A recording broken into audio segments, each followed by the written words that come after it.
কাজ থেকে বাড়ি ফেরার পথে মর্মান্তিক পথ দুর্ঘটনায় মৃত্যু হলো এক ব্যবসায়ীর। ঘটনাটি ঘটেছে খড়িবাড়ির পানি ট্যাঙ্কি সংলগ্ন কোয়ার্টার মোড়ের এশিয়ান হাইওয়ের উপর। স্থানীয় সূত্রে জানা গেছে, শুক্রবার রাতে পানি ট্যাঙ্কি থেকে নকশালবাড়ি যাচ্ছিল ওই ব্যবসায়ী। পানি ট্যাঙ্কি সংলগ্ন কোয়ার্টার মোড়ে উল্টো দিক থেকে আসা বালি বোঝা ডাম্পারের চাকায় পিষ্ট হন তিনি। ঘটনাস্থলে মৃত্যু হয় তার। মৃতের নাম বিশ্বজিৎ দাস, বয়স 45। সে নকশালবাড়ির রথখোলার বাসিন্দা। ঘটনাকে কেন্দ্র করে উত্তেজনাকর পরিস্থিতি তৈরি হলে ঘটনাস্থলে ছুটে আসে নকশালবাড়ি থানা এবং খড়িবাড়ি থানার বিশাল পুলিশ বাহিনী। পুলিশ পৌঁছে পরিস্থিতি নিয়ন্ত্রণে আনে। পরে মৃতদেহটি উদ্ধার করে নকশালবাড়ি হাসপাতালে নিয়ে আসে।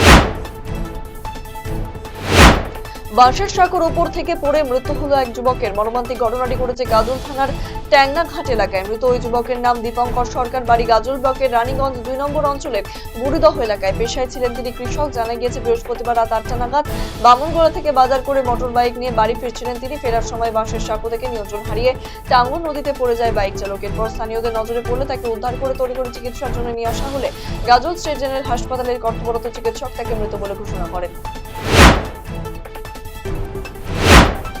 আমবাগান থেকে উদ্ধার নববধূর ঝুলন্ত মৃতদেহ। ঘটনাকে ঘিরে উত্তেজনা মালদার হরিশ্চন্দ্রপুরের বিরুয়া গ্রামে। মৃতার নাম ফিরোজা খাতুন। এদিন শ্বশুরবাড়ি থেকে কিছুটা দূরে এক আম গাছে ঝুলন্ত অবস্থায় উদ্ধার হয় বধূর মৃতদেহ। 2 মাস আগেই বিরুয়া গ্রামের বাসিন্দা মোহাম্মদ কাসিমের সঙ্গে বিয়ে হয়েছিল ফিরোজার। তবে 10 দিন আগে শ্বশুরবাড়িতে আসে সে।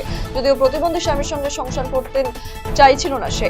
এ নিয়ে অশান্তি চলছিল দুই পরিবারে। শুক্রবার তার মা বাবা তাকে এসে শাসনও করে যায়। এরপর রাত থেকেই তার কোনো খোঁজ মিলছিল না। শনিবার সকালে এলাকার আম গাছ থেকে তার ঝুলন্ত দেহ উদ্ধার হয়। খবর পেয়ে ঘটনাস্থলে আসে স্থানীয় পঞ্চায়েত সদস্য এবং হরিশ্চন্দ্রপুর থানার পুলিশ। ভারত পাকিস্তানের যুদ্ধ পরিস্থিতিতে দেশের বীর সেনানীদের শ্রদ্ধা জানালো গাজলের কোদবাড়ি মোড় এলাকার বাসিন্দারা। স্থানীয় বাসিন্দা বীরের দাসের বাসভবনে বীর সৈনিকদের প্রতি শ্রদ্ধা জানাতে নানান কর্মসূচি গ্রহণ করা হয়। সম্প্রতি কাশ্মীরের পর্যটকদের ওপর যে ভয়াবহ হত্যালীলা সন্ত্রাসবাদীরা চালিয়েছে তার প্রেক্ষিতে পাকিস্তানকে শায়েস্তা করার দাবিও তুলেছেন তারা। মালদা চাঁচল 1 নম্বর ব্লকের খরবা গ্রাম পঞ্চায়েতের দিয়াগঞ্জ গ্রামে অনুষ্ঠিত হয়েছে হরিরাম সংকীর্তন। এবছর সংকীর্তন 69তম বর্ষে পড়ল। বৃহস্পতিবার কলযাত্রার মধ্য দিয়ে কীর্তন অনুষ্ঠানের সূচনা হয়। শুক্রবার সেখানে অনুষ্ঠান পরিবেশন করেন বিখ্যাত কীর্তনিয়া প্রদীপ পাল। এছাড়াও স্থানীয় বহিরাগত শিল্পীরা কীর্তন পরিবেশন করেছেন। শুক্রবার ছিল 25শে বৈশাখ, বিশ্বকবি রবীন্দ্রনাথ ঠাকুরের জন্মজয়ন্তী। গোটা দেশ জুড়ে দিনটিকে শ্রদ্ধা এবং সম্মানের সাথে পালন করা হলো। এদিন রাতে রায়গঞ্জে অশোকপল্লী পালপাড়ায় মুক্তধারা সংস্থার উদ্যোগে কবিগুরু রবীন্দ্রনাথ ঠাকুরের জন্মদিন পালন করা হয়। নাচ গান আবৃত্তিতে অংশগ্রহণ করেছিলেন এলাকার বাসিন্দারা। মালদা জেলা আইনি পরিষেবা কর্তৃপক্ষের উদ্যোগে শনিবার মালদায় বসল চলতি বছরের দ্বিতীয় লোক আদালতে আসর।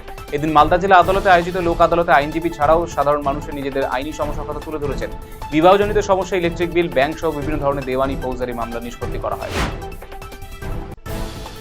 শনিবার কোচবিহার মদনমোহন মন্দিরে পুজো দিতে হাজির হল কোচবিহার পৌরসভা চেয়ারম্যান রবীন্দ্রনাথ ঘোষ, উত্তরবঙ্গ রাষ্ট্রীয় পরিবহন সংস্থা চেয়ারম্যান পার্থপ্রতিম রায়। মূলত 16 এপ্রিল ভারতীয় রাজবংশী পরিবারের কৃষক উকিল বর্মন তাকে তুলে নিয়ে যায় বাংলাদেশিরা। কয়েকবার তাকে ছাড়ার দাবি করা হলেও এখনো পর্যন্ত তাকে সেখান থেকে ফিরিয়ে দেয়নি বাংলাদেশিরা।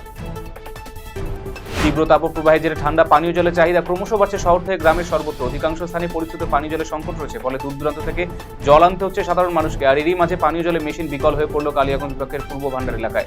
সৌর বিদ্যুৎ চালিত ওভারের ট্যাঙ্ক এবং পরিস্থিত পানীয় জলের মেশিন বিকল হয়ে থাকায় বিপাকে পড়েছেন গ্রামের বাসিন্দারা। ফুটপাত দখল মুক্ত করতে শনিবার অভিযান নামল ইসলামপুর পুলিশ জেলা পুলিশ প্রশাসন। ইসলামপুর শহরের রাজ্য সড়কের উদ্ধারে অন্যান্য রাস্তা দুপাশে দীর্ঘদিন ধরে ফুটপাত দখল করে রয়েছে ব্যবসায়ীরা। এমনকি স্থানীয় দোকানদারদের একটা বড় অংশ ফুটপাত দখল করে রয়েছে। ফলে যাতায়াত থেকে চরম সমস্যায় পড়তে হচ্ছে সাধারণ নাগরিকদের। বাসে যানজট।